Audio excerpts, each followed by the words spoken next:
I'm burnt down.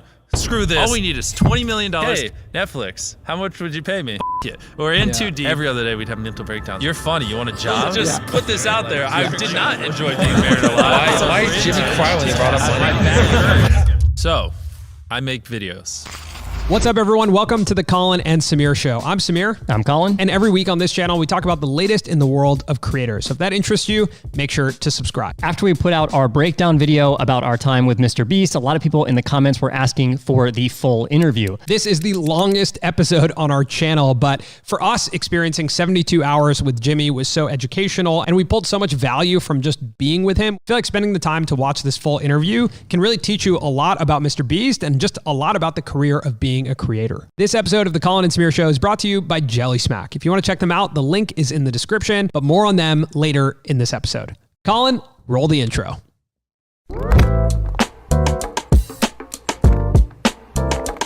All right, so I have a question for you. Can you describe to everyone watching where we are right now?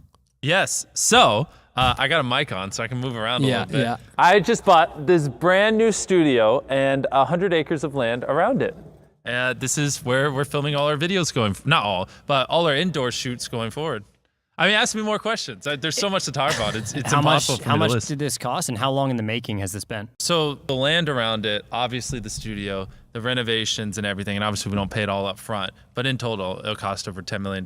But it's probably not a good way to start it, because like there's so much explanation. People don't, it seems excessive. Why would you just buy this? You know what I mean? Like the reason we bought this is because of, you know, as I've spent the entire day explaining to you, we had office and a bigger office, then a studio, then a bigger studio, then a third studio, and then and now it's consolidating, and it's like, it's a weird way to start it, because now it just sounds like I'm being expensive and lavish for no reason, when there's a strategic reason why, you know what I mean? Yeah, I mean, you started in your bedroom, right, at the cost of zero. Exactly. But still, I'd love to work our way up, not just go, hey, look at this, because now I just seem like some dumb rich YouTuber. You know what I mean? Yeah.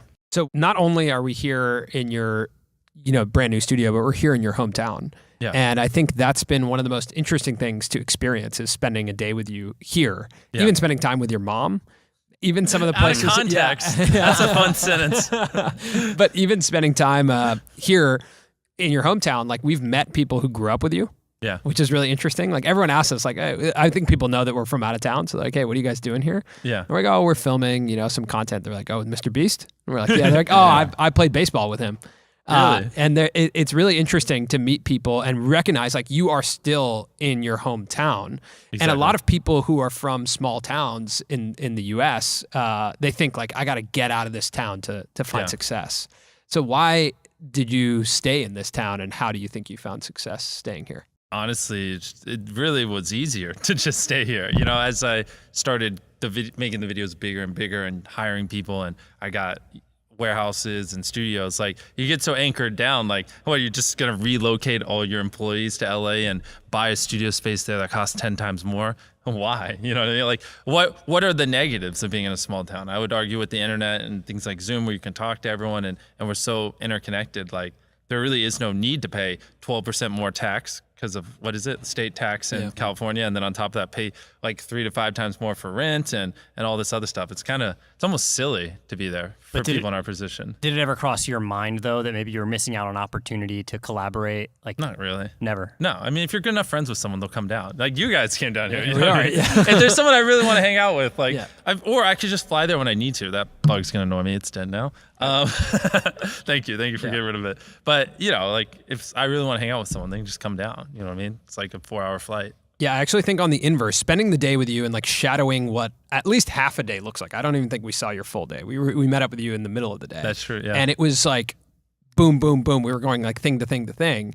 And I think what I realized was being somewhere like this, the positives actually outweigh the negatives so much, in that there's so much focus. Agreed. And you are like, you're really moving from thing to thing to thing. Like I think we watched you workshop about 4 videos in such a short amount of time. Yeah. And that I thought was one of the most interesting things. And just sitting there in those meetings, understanding how you're thinking about what needs to happen. And then additionally, having the facilities and the team members who are ready to custom make things for the stories. Mm-hmm. Like, I don't know if people realize, I didn't realize, and I've been watching your videos, I've talked to you, we've interviewed you. I didn't realize that every set is like custom built for the video based They have on to the come story. from somewhere. Yeah. Yeah. But I mean, you would think that, okay, let's reuse that, or let's see how many videos we can film in this set. Gotcha. But you know what I mean? Like, it's just like, it's part of the story. Agreed. So you started in your bedroom. Yep. At what point did you start investing into the videos at a different scale? Great question. Literally, put on me the entire time. When I used to make like $1 a day, I saved up for months and I bought a microphone, way worse than this microphone. And then I saved up for like half a year and I bought a computer. I the whole time I was like recording on my iPhone. So I was recording and editing on my iPhone when I first started, and then I got a microphone you could plug in, then I got a computer to edit on. And then after like 2 years of just filming on my phone, I had 100,000+ subscribers. But I still didn't have a camera because those things cost like $1,000. Or I was stupid. I didn't realize you could buy like a G7X for $400. So then I bought a camera, and after that I bought monitors for my computer, and I just kept going and reinvesting. And then I tipped pizza delivery people $100, and then I tipped a homeless man 10 grand, and then gave away cars, gave away houses, and last hand take hand off $1 million keeps it, and basically the entire time. So like for the last like 8 or 9 years, like every dollar I've made, I just spent it the next month on content. And I just did that every single month, and it just kept getting bigger and bigger, and here we are. So you give away millions of dollars now, $500,000 at a time, like large sums of money. But when you first started giving away $5,000 or $10,000, But it's first started with $100, literally like even less than that, like donating like $10 to Twitch streamers and stuff like that. But like the first real IRL one, I would order a pizza and I'd tip $100. I think I did like 3 in that video, so it was like $300. but when it gets to 10,000, that's when I think the people, and I would imagine people around you, like your mom, are probably like, Jimmy, what?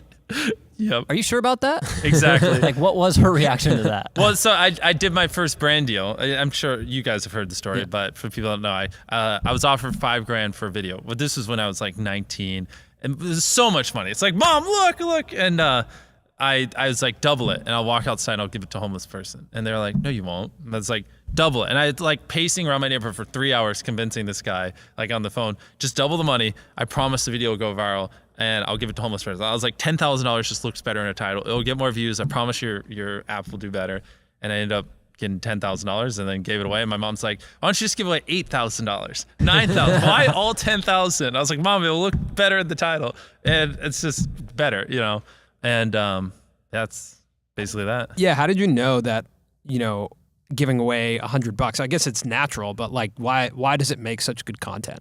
Like, why do those things at the end make of the day, good? it's something I've always enjoyed. Like, even when I was, I don't want to say poor. I don't want to over dramatize my story. Like, we weren't ever that poor, but when I didn't have as much money, if I saw a homeless person, I would, open my wallet and give them almost all the money I had. It's just fun, because then you see the reaction, their face light up, stuff like that. And so it kind of was just something I always enjoyed, because there were so much easier ways to get views back then than like having to give away money and less stressful stuff. But I just enjoyed it. And I thought it was interesting to see people's reactions and like to try to like, they're expecting $1 and you give them 100 and they're like, oh my God, Yeah.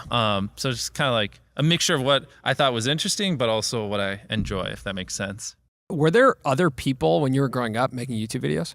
Here? Around me? Yeah. No. That was the biggest problem, is I thought it was a freak of nature, because like people would tell me, all you do is talk about YouTube. You're too obsessed with YouTube. Like, get a life. Like from 13 to like 19, I never met anyone who cared about YouTube, like not even an ounce. And so I was so untalkative. People thought like there was problems with me because I just wouldn't talk to anyone, because all I would do is talk about YouTube. And after a while, like you realize like no one cares. Like you just get labeled as the guy that just only likes YouTube. And so I kind of just like didn't talk at all. And then when I was 19, and I had like 10,000 subscribers, maybe it was like 18. And that's when I started meeting a few other YouTubers online. And I realized like, I'm not a freak. I'm just like obsessed with YouTube, and that's okay. You just got to find other people that are like that. Most people want to talk about South Park when you're younger, or when I was younger, or cartoons or whatever. And I back then was figuring out how to drop ship or how to better edit a video or stuff like that. Like bring that up at a high school lunch table. Well, I guess now people care. Yeah. Bring that up at a high school lunch table 10 years ago and see what they say. They're like, what the f are you talking about? What's interesting is I went back and I did this a while ago, but I did it recently again, where I go to oldest uploaded videos on your channel.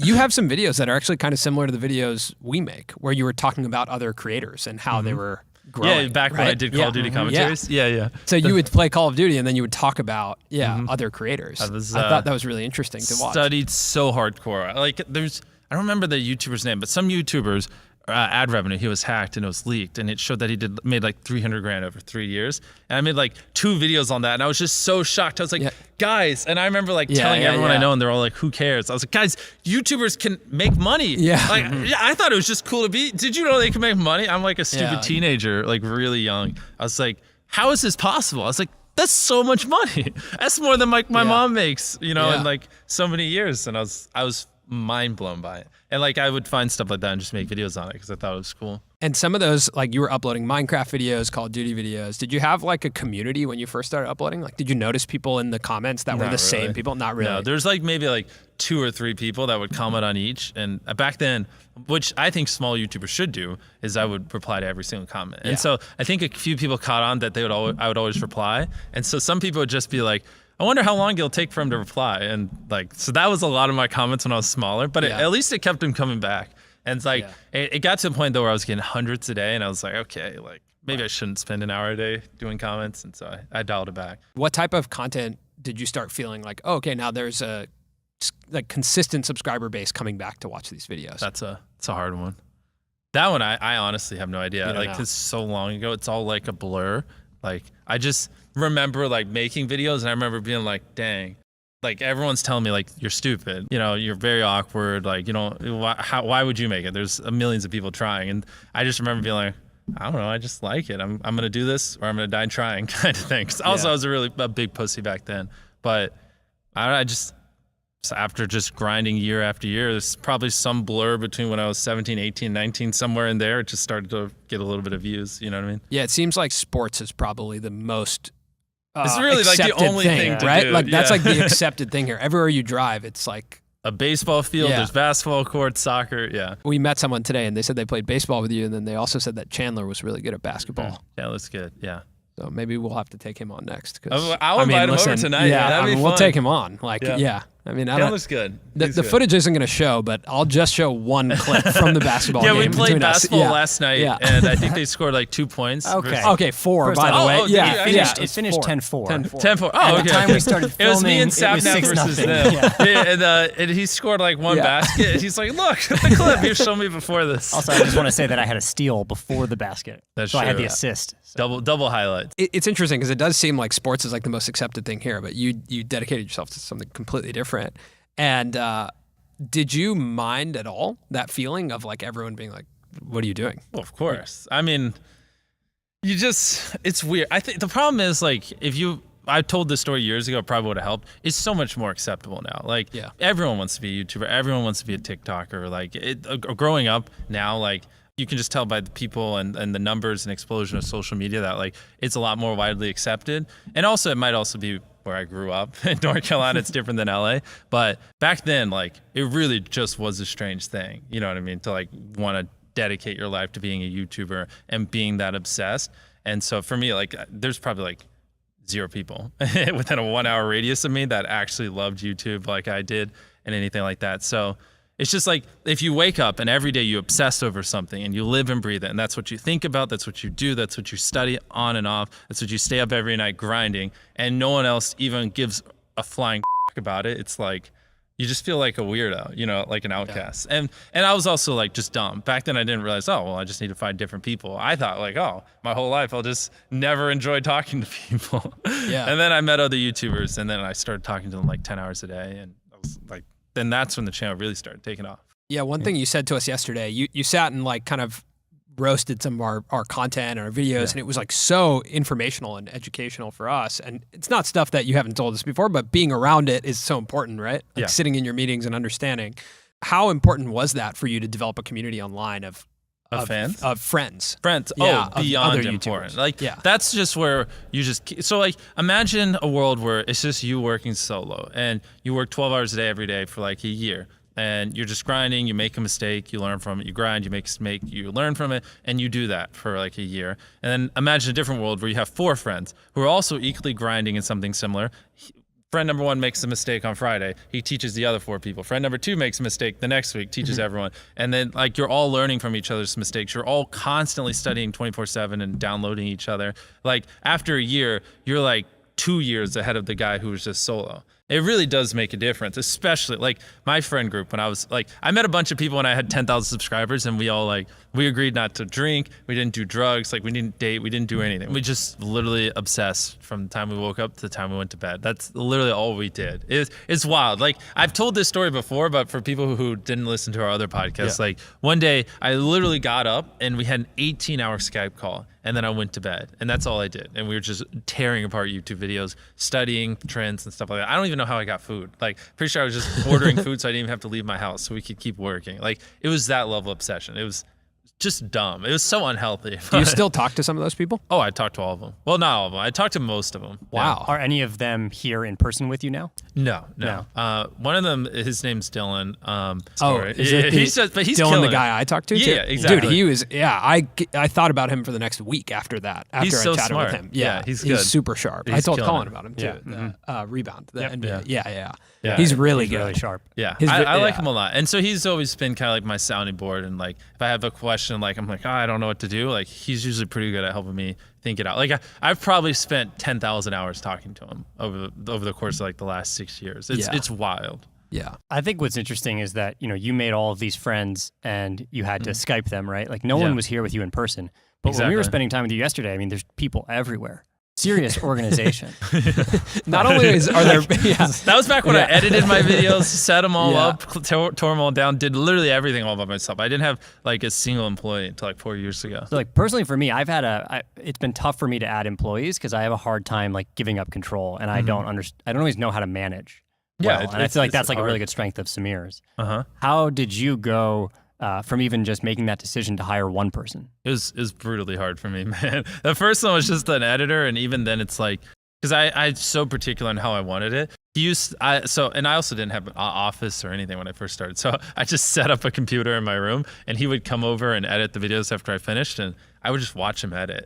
And then I would just be like, why'd you cut that? Why didn't you cut this? that's every editor's dream, is to have someone sit there and That is a watch. nightmare. I know. But I was like, well, like, every YouTuber says it. It's like, no one will ever be able to replicate my style. I got to edit it. But newsflash, someone can. It's actually not as difficult as you think. But back then, I'm a teenager. I didn't understand that. At the start, it was just a lot of like micromanaging like that. But even then, it still freed up so much time. Because I just kind of got to the point where I was like, I can't stand editing. I had edited probably like 1,000+ videos in my life at that point between that channel and other things I had done. I was just like, I just don't want to do this. I just want to make videos.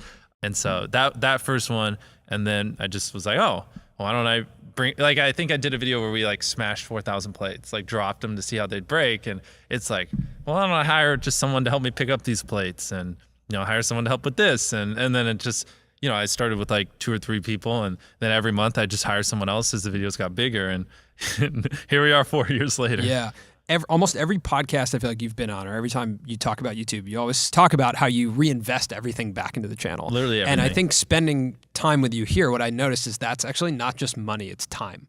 Yeah. You also reinvest all of your time. You gotta or live just and breathe invest. it. Yeah, you invest That's it. all of your time into it. And I think that's something that is beneficial of being where you are, is that you have that ability. And then also, the concept of hiring is just so that you have more time to invest. Exactly. Right? Yeah, Into the and things that's that where matter. Yeah. a lot of people like.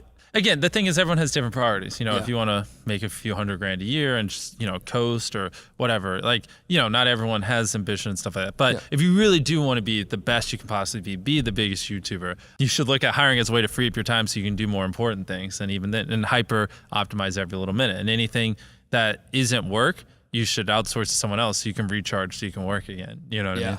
So we also went to multiple spaces while we were here. Yep. When did you start filming, or when did you get your first space outside of your bedroom? Oh, that's a hard one. I mean, the videos just kept getting so much bigger. I can't tell you which video, but it just if you watch my videos, when I stopped filming in my room and I started filming outside, it gets so hot here. I was like, I don't want to just film outside, and I burn so easily. And so then we got there's like an old firefighter building or whatever. Like the floor was yellow. It was hideous. There's 2 garage doors where the fire trucks used to come in and out. That's where our first ever like studio. It was a really small warehouse. I started off in my bedroom, like we talked about earlier, and then I got a little office building, like one room, basically. Well, it's 2 rooms. They weren't really that big. And then we outgrew that in like 3 months. And then, you know, my mom told you guys the story yesterday. And then I got a bunch more office space, like 4 or 5 offices. And then I got like a little warehouse. Then I got a bigger warehouse. And then I got kind of like a campus, like 2 warehouses, because like the videos are getting so big, and you have to work on multiple videos at a time, because most of our videos takes months to produce, and I don't just upload 2 or 3 videos a year. So if you're working on like 5 videos at a time, and one of the videos takes up an entire warehouse, and another video takes up an entire warehouse, well, then you can't work on the other 3 because 2 warehouses are full. So then that's what led us to getting this big place, because it's so huge we can work on multiple videos here at the same time. That just for you YouTubers that are wondering, like, how do you get to this point? Like, it's usually a slow snowball. You know, when you're first starting, you're saying, okay, I'm now making X amount of money. I can spend X amount of money on my videos. I'm saying I made money, I spend money. Yes. All of it. Yeah. Forever. The thing that we not only realized from talking to you, but actually sitting with your mom and looking at. I showed them my finances. Yeah. So Jimmy sat us down and showed us his finances, which was amazing. It was so educational. But the thing that is, I showed him how I lost $500,000 on a video. so you go from making money, spending money, to making money, losing money. on some videos. On some and then other videos right? have to make money to make up for it. Yeah. So I guess I was going to ask you, like, when did you get that comfort level of saying, I'll actually spend, I'm okay with the like, entire just time. The entire time. Ever since I was 13. I mean, even though I wasn't monetized at 13. I don't think I got monetized until I was like 15 or 16. But ever since I got my first YouTube paycheck, I just always spent it back on YouTube. Was that because the belief was distribution is the most valuable thing? I just wanted to be the biggest YouTuber I could be. I was not like, I mean, I don't know. I'm a dumb 15-year-old. Like, all my friends play, what is it? Balloon tower defense in class and talk about that. I don't know. I just was like, I want awesome, better equipment to make better videos. And I just want to make better videos. And I mean, now I'm a lot more strategic, but back then it was just like, I just want good videos. You know what was your relationship to money when you were growing up? I mean, it's hard because I don't want to like overplay it. Sure. You know, what I mean? It's not like I was like worrying where my next meal would come from, but we weren't the most well off. Like it was very quickly came to a point where I was making more on like a single brand deal than my mom made an entire year, and she was like raising me and my brother and sister and stuff like that. It was. But did you desire money like when you were younger? I've always want money so I can make better videos, so I can grow my channel. Yeah, but it's like no, I mean like, dude. Like the type of stuff I do now would have been unfathomable to anyone back when I was younger. Like so unfathomable, it's crazy. Like if you told me when I was like 15 that one day I'd make $100,000 a year, I would have been like, what the f? Yeah. People make that kind of money? Right. Like I thought it was crazy that a YouTuber made like $300,000 over the course of a few years. You know what I mean? Like it's like it was pretty brutal. Like, you know, a few $100 was like out of this world insane back then, you know? Yeah. The video we talked about yesterday where you lost $500,000 on that, though, when you look at that number, does that worry you? Well, no. I mean, at the end of the day, I could spend less per videos if I want to. I'm just focused on making the best videos possible, period. I don't care about making money. I don't care about time. I don't care about anything. I just want to make the best videos on the planet. But at any point, if I was like, oh, I need to stop losing money, I just... You know, don't spend $1 million on the next video. Just spend $100,000. You know what I mean? Yeah. One thing Colin and I were talking about yesterday, after we left, we were like, I think Colin mentioned to you that this feels like the modern day movie studio, right? Like we're going into creative meetings, we're listening to development, we're understanding like production problems that you guys are trying to solve. A U-Haul drove in here. This morning, and we didn't even feel like there was something in here. There was a huge truck in here, and we were just went about our. Yeah, like, oh, I guess that's normal. Yeah, that's normal here. That's fine. Yeah, that's funny. Did they come to get stuff from over there? They came to pick up stuff. But it's a modern day movie studio. But you're actually even at spending $200,000 for what you're making for the type of distribution you're getting. It's actually way less than what TV is spending. Yeah, right. I know. No, it's interesting too, because if I go to them, I'm like, hey, just for fun, you know, it's like, hey, you want to give me some money to produce a TV show? And I'm like, no. It's like, oh, it's like, okay, I guess I'll just, I have no interest in doing that type of stuff, but it's funny because sometimes I poke at them to like see if they'll give me money. And no one is interested. I guess they just don't believe that I can do dope stuff with like $1 million. Like even just something as simple as like $1 million an episode to like just go give away money to people. Like they'd be like, no. And it's like, I spend that on most of my YouTube videos at this point. And I know it would like kill it for them. Yeah. But I mean, at the end of the day, I just want to be a YouTuber. I don't really care to do that type of stuff. But you know, it's always fun to be like, hey, Netflix, how much would you pay me? Right. All right, quick break from our conversation with Jimmy to tell you about the sponsor of today's episode, Jelly Smack. Jelly Smack generated over $100,000 in incremental revenue for over 2/3 of its creators last year. Over $100,000 for a lot of money. 2/3 of its creators. Jelly Smack helps creators unlock their full potential, and that's why they're trusted by some of the biggest creators on the platform, like Mrbeast, PewDiePie, Phil DeFranco, and Yes Theory, but they also work with creators of all sizes. So if you're a creator who focuses on making YouTube videos, Jelly Smack will take those videos, they'll cut them, and they'll distribute them across multiple platforms. They'll also invest in the content to both increase their revenue as well as their audience. And one of the most amazing things about Jelly Smack is that it is at no expense to you as a creator. So it doesn't take any time away from you, nor does it take money. They actually will just take your YouTube videos and cut them with their team of editors. And not only do they have a team of editors, they also have software that actually optimizes the video for each platform. Now, we've been working with the Jelly Smack team all year long, and tons of creators work with Jelly Smack. So if you're a creator and you think that you'd be a good fit for Jelly Smack, head over to jellysmack.com, click get in touch, and tell them Colin and Samir sent you. All right, back to North Carolina and our interview with Mrbeast. I mean, part of like seeing all the different spaces was we met all these different teams. It felt like there were so many different departments, so many different teams that we met. And everyone, first of all, is incredibly nice here. Everyone has been so nice to us. Like we feel incredibly taken care of.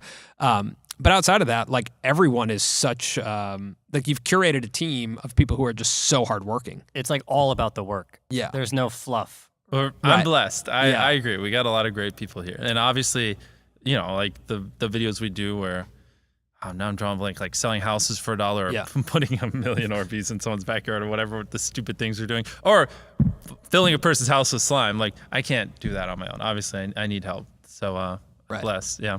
So how did you go from hiring one editor to hiring the next person, the next person, the next person? It's literally just like, it's not like I just woke up one day and I have dozens of employees. Like, it was just like, I've literally just been hiring like a person a month for the last 4 years. Like, you know, as the videos, it's like, cause it's also not like, you know, I gave a homeless guy 10 grand and then, you know, the next day I'm buying everything in 5 stores, you know, and I'm needing 100 people to fill dozens of U-Hauls and stuff. Like, it was just a slow progression up. And along the way, we just pick up a person and another person, another. And how do you find people?